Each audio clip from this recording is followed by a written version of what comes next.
Bonjour à tous et bienvenue sur Buzz TV, la chaîne de l'actu. J'espère que vous allez bien. On se retrouve aujourd'hui pour une nouvelle vidéo sur la mort de Mavachou.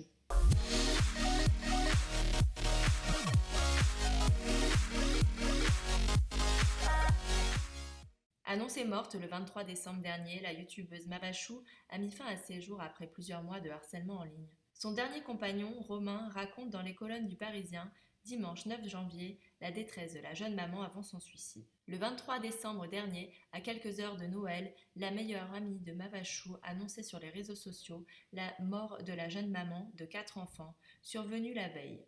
C'est Romain qui partageait sa vie depuis 1 an et demi, qui a retrouvé son corps inanimé à son domicile des Vosges. Dans un dernier geste de désespoir, la youtubeuse très populaire sur les réseaux sociaux a mis fin à ses jours après des mois de harcèlement en ligne par ses détraqueurs. Une situation devenue insoutenable, comme le confie son dernier compagnon qui revient dans les colonnes du Parisien sur la situation devenue invivable que subissait la jeune femme.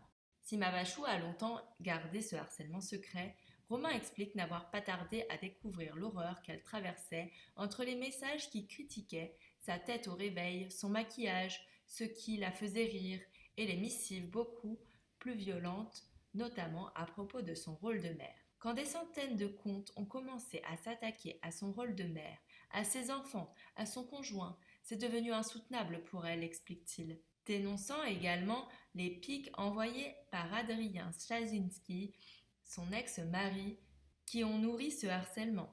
Quand son ex-mari a commencé à sous-entendre qu'il aurait pu y avoir des violences sous notre toit depuis 2020, ça a pris une ampleur énorme, se souvient-il. Dès lors, Romain explique que son couple a fait l'objet des pires rumeurs et que Mavachou a été soupçonnée d'être une mère maltraitante. Nous avons été comparés à Michel Fourniret, à Myriam Badawi. On sous-entendait que j'aurais fait subir des sévices sexuels aux enfants. Le problème, c'est que Adrien n'a jamais démenti ces rumeurs, déplore-t-il. Face à la haine qu'elle recevait sur les réseaux sociaux, Mavachou a décidé d'agir après une première tentative de suicide à l'automne 2020, comme le rapporte le Parisien. J'avais ressenti comme un appel à l'aide, confie Romain, qui précise qu'à ce moment-là, la jeune maman avait déposé plainte pour harcèlement, notamment contre son ex-mari. Elle avait même écrit un courrier recommandé au procureur.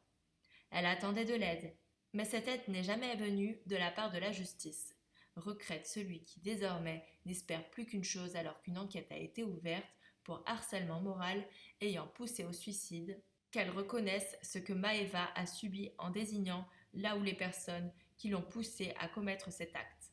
N'hésitez pas à liker si vous avez aimé cette vidéo et abonnez-vous à la chaîne pour être au courant des dernières actus. À bientôt sur Buzz TV.